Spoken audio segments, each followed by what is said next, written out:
using the steam from the boiled water to loosen up the gum so we can peel it from the bottom of the sneaker. And we put in here, we put some hot water, some laundry detergent, and bleach.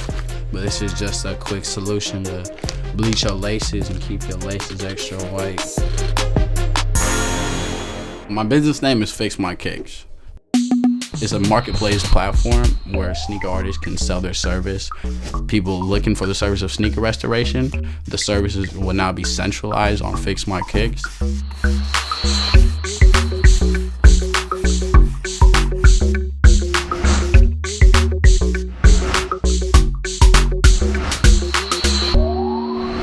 Grew up in Oakland. I grew up around a lot of drugs.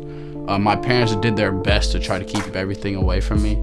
But when you're living in poverty, like, it can just find a way back to you. And I had a lot of obstacles. I remember all my middle school friends saying, like, James, you're gonna be a drug dealer one day. And I'm like, hell no, I'll never do that. By high school, I'm selling drugs. There was a point in time where I was mentally preparing myself to be in the streets of Oakland for the rest of my life. Deconstructing that mindset was one of my biggest obstacles in itself.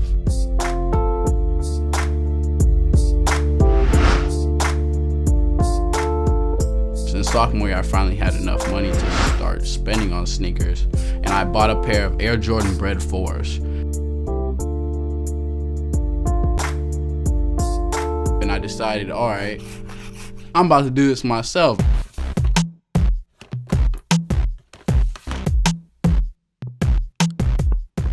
There's artists everywhere who have this valuable service, but right now they're all marketing through social media, Instagram, Facebook.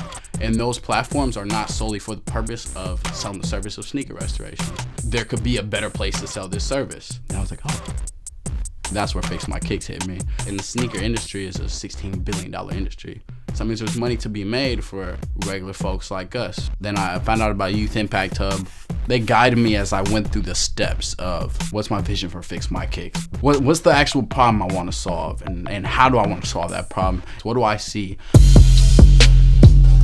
Coming from a day of school getting bullied about your sneakers, the same people talking mess, the same girls is like, James, I see you. And it's like, oh snap, you know. It pains me that thinking about my whole educational experience, I was told that I wouldn't be successful. For that to be a regular norm for black men in high school in Oakland. And so for me, it's so important that we learn that we can start a business. It's just dope to be coming up out the hood, not having food on my table, and to have sneakers be my vision of success.